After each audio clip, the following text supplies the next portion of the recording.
teman-teman, untuk ion exchange atau penukaran ion ini seperti yang sudah disinggung di part sebelumnya, ini adalah teknik pengolahan air, repair kualitas air, tapi levelnya level ion. Jadi di sini pada metode ini ion-ion di dalam air akan kemudian di displace ya, akan di remove, ditukarkan, di exchange dengan ion lain yang ada di dalam resin.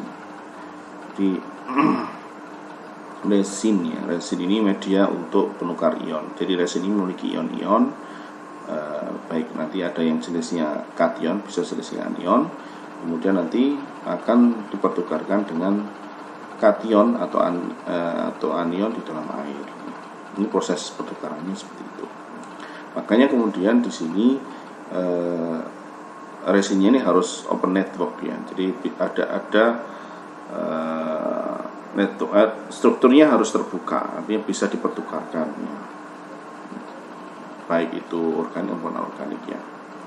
Dan seperti halnya adsorpsi, ion exchange ini nanti prosesnya reversible, maksudnya dia akan kemudian menjadi penuh. Jadi ketika resin itu, media di ion exchange itu ionnya dipertukarkan terus akhirnya menjadi penuh oleh ion-ion yang dipertukarkan, maka kemudian perlu proses regenerasi ya. Ion exchange ini unitnya biasanya diletakkan sebelum boiler ya. Ini untuk level terakhir, level ion. Jadi ketika boiler menghendaki kualitas yang sangat tinggi dengan jumlah ion tertentu, ada standarnya ya. Apakah ini tidak bisa diletakkan di sejak awal ya? Misalnya ya, sejak awal di mana? Misalnya ya di sebelum filtrasi misalnya, atau mungkin setelah sedimentasi. Baik, ion exchange unit ini bisa saja diletakkan di awal, hanya kemudian bisa running atau tidak gitu ya, karena ini levelnya level ion. Jadi kalau kemudian tidak bentuk ion, maka tidak bisa kemudian dipergunakan. Berbeda dengan adsorpsi ya, Kemudian yang kedua, karena levelnya ion, maka kalau kemudian diletakkan di awal, maka bisa jadi nanti medianya akan cepat penuh ya, sehingga kemudian harus segera diregenerasi. Ini menjadi tidak efektif juga, menjadi costly juga, biaya juga ya. Baik, ini adalah gambaran bagaimana proses ion exchange ini. Jadi ini misalnya air, di dalamnya ada ion-ion, ada kation, ada Ca, Mg, ada sulfat, ada nitrat ya, macam-macam, ada Cl. Kemudian di medianya misalnya resin, nanti ada H+, ada OH- yang nanti akan dipertukarkan gitu ya, baik kation maupun anion sampai full capacity, artinya nanti medianya menjadi sudah full, artinya sudah tidak bisa dipertukarkan lagi ya. Dan nanti proses regenerasi. Tapi biasanya dalam praktek lapangan ya tidak nunggu full, biasanya ada toleransi ya 10-20% dari total kapasitas ya, itu sudah nanti segera diregenerasi ya. Ya, regenerasi itu ya nanti ion-ion yang sudah memenuhi media ini harus di refresh ya, dikosongkan lagi kira-kira gitu.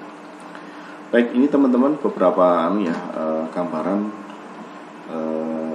media. Ini ada resin bentuknya seperti ini, ada polistirin, jadi kuning, ada mirip-mirip ya, ini ikan ya. Kalau ini zeolite saya rasa sudah familiar ya. Zeolite ini juga bisa dipakai untuk pertukaran ion ya. Seperti ini. Yang bedakan apa? Bedakan ya kapasitasnya ya. Kalau resin memang ini besar kapasitasnya, 2-10 ekuivalen per gram. Kalau ini cuma 0,1 ya. Baik. Ya, ini sedikit saya kasih contoh. Kalau kita order, jadi nanti ketika kita diberi tanggung jawab di water treatment di sebuah company, maka di antara harus dikerjakan adalah kita menyiapkan ion exchange media. Jadi kita harus order resin, harus beli. Maka kita harus memastikan ini mau cari yang kation atau anion. Nanti ketika kita order, kita akan dapat spek seperti ini. Ini loh, oh ion plus Ca10 ya, ion exchange resin strong acid cation. Berarti ini adalah resin yang bersifat strong acid, dan ini untuk mempertukarkan kationnya, kation. Apalagi spek yang penting, oh ada kapasitasnya 2 miligram ekuivalen per mili. Kemudian ada density-nya dari sini ya. Baik. Ini sekedar knowledge saja ya, bahwa media yang itu dalam perkembangannya banyak sekali. Jadi ada yang sintetis ya, ada yang memang dibuat skala lab, ada yang natural ya. Alam itu ya zeolite alam itu ya. Kemudian ada glaze ya, fly ash ada juga. Nah, kalau yang sintetik ini ya biasanya yang polistiren tadi itu sintetis ya. Ada zeolite sintetis juga. Ya, beda, ya apa bedanya? Kalau alam ya kita agak sulit modifikasi karena dia natural ya, sudah alami kapasitas, kemudian strukturnya. Ini berbeda dengan sintetis. Sintetis ini ya kita lebih bisa untuk kemudian berimprovisasi, mencoba untuk strukturnya diubah sesuaikan gitu, bisa ya. Kapasitasnya ditingkatkan itu bisa ya, mungkin ya, bisa di adjust ya. Baik, secara umum resin ini atau media ionis ini ada 2, yaitu yang kation untuk pertukaran kation itu biasanya sifatnya acid, yang pertukaran anion ini base ya, jadi basah ya, ini karakteristiknya. Jadi kalau kita beli order dia tinggal apa, yang anion atau anion, itu saja sih. Ada strong atau yang weak, tinggal milih saja. Ini adalah contoh bagaimana proses pertukaran ion itu ya. Jadi ini adalah resinnya, resin strong acid. Berarti ini pertukaran kation ya, pertukaran kation. Ini ada Ca2+, ini di dalam air ya. Jadi ini di air, ini di water, yang ini ada di resinnya, yang biru resinnya. Maka kemudian Ca di dalam water ini ya, di dalam water ini akan kemudian ditukar dengan H+ di dalam resin. Maka butuh berapa? Ini butuh 2, ini butuh 2H+ ya. Ini soalnya ada 2 Ca, maka nanti ditukar ini diambil oleh resin. Resinnya akan melepas H+-nya sebanyak 2 ya, ke air. Jadilah seperti ini. Nah, akhirnya terikat atau ini. Nah, ini Ca-nya terikat oleh resin. Ini ya dirilis ya ke water ini ya, ke H2O.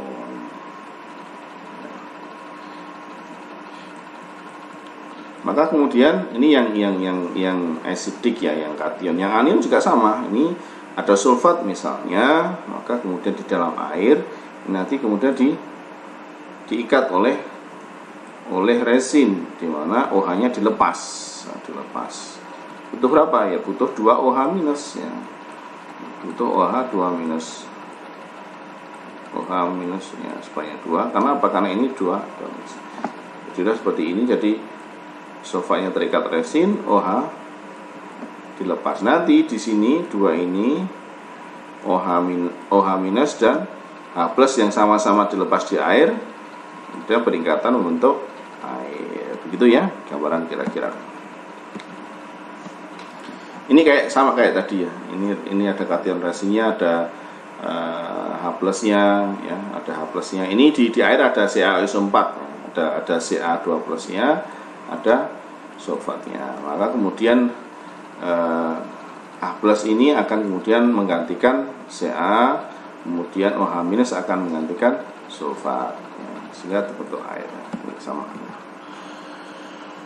Baik teman-teman, ketika sudah berlangsung ya proses pertukaran ion, maka lama-lama resin akan menjadi penuh ya.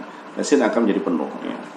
Ini R, ini adalah resin, ini adalah resin, ini adalah ion-ion yang dipertukarkan tadi dari air, ada Ca, ada Mg, ada Na. Yang anion ya ada sulfat, ada nitrat, ada Ca-. Lama-lama akan penuh, maka kemudian harus diregenerasi ya, di-refresh, ini dilepas ya. Bagaimana caranya? Ya, di antara caranya adalah kalau acid ya gunakan asam sulfat ini. Asam sulfat. Maka kemudian nanti H2+ ini, H2+ dari sulfat ini kemudian akan memaksa untuk melepaskan CaMg Na, dan ini akan digantikan dengan sulfat itu ya. H+-nya diikat dengan resin, sulfatnya diikat dengan kation-kation tadi. Jadilah seperti ini. Jadi yang resin tadi penuh oleh CaMg, sekarang sudah refresh, resin berikatan dengan H+. Ini resin dengan OH-, sumbernya dari NaOH. Gitu nggih. Ini proses regenerasinya. Saya rasa tidak sulit ya. Ini beberapa pertimbangan kapan kita gunakan HCl, kapan gunakan asam sulfat ya. Nah, proses regenerasinya bisa berlangsung co-current, bisa counter current ya dalam bahasa PAP ya. Bisa co-flow, bisa counter flow ya.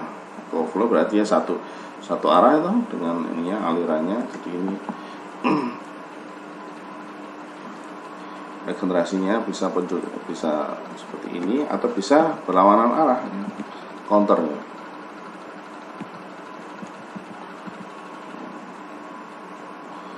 Oh, ini kebalikannya, ini harusnya ke atas ya. Ini mestinya kalau berarti ke sini.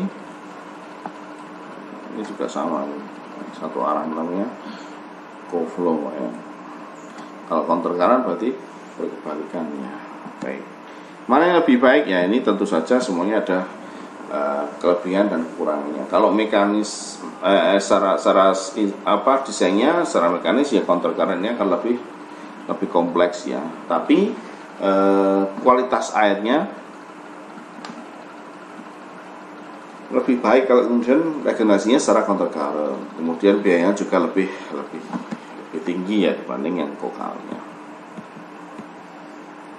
Ini adalah general inorganic compound. Jadi ini adalah berbagai kation yang ada di dalam air ya. Ada kationnya, ada Ca, Mg, ada Na, ada kalium ya. Selnya macam-macam juga, ada yang anion, Cl, ada sulfat, nitrat dan seterusnya ya.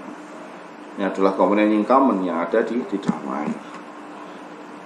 Semuanya dinyatakan dalam miligram ekuivalen per liter. Miligram ekuivalen per liter. Nanti kita akan melihatnya. Ekuivalen itu seperti apa ya. Nah, di sini ion S ini adalah perannya adalah menurunkan TDS ya. Total dissolved solid ya. Total dissolved solid ini bisa bentuk ion yang seperti ini. Jadi mengurangi Ca-nya yang dissolve atau Mg-nya, atau mengurangi Cl-nya atau sulfatnya. Ini tergantung kondisinya ya. Ini yang sebenarnya diandalkan untuk Indonesia ya. Pengolahan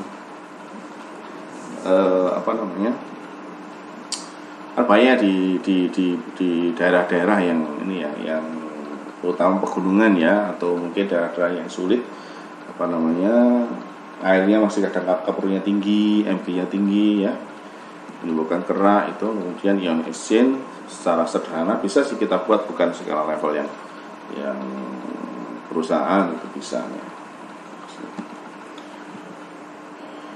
Baik, sebelum kita lanjut ke yang isin, jadi desainnya, belajar perancangannya, kita perlu melihat konsentrasi ya, berbagai menyatakan konsentrasi satu-satunya nanti akan berpengaruh ke perhitungannya ya. Bagaimana kita menyatakan larutan itu dalam level ion ya, bisa dalam normal, molar, bisa dalam ppm ataupun bentuk satuan yang lain. Kita lihat pada part selanjutnya nanti ya.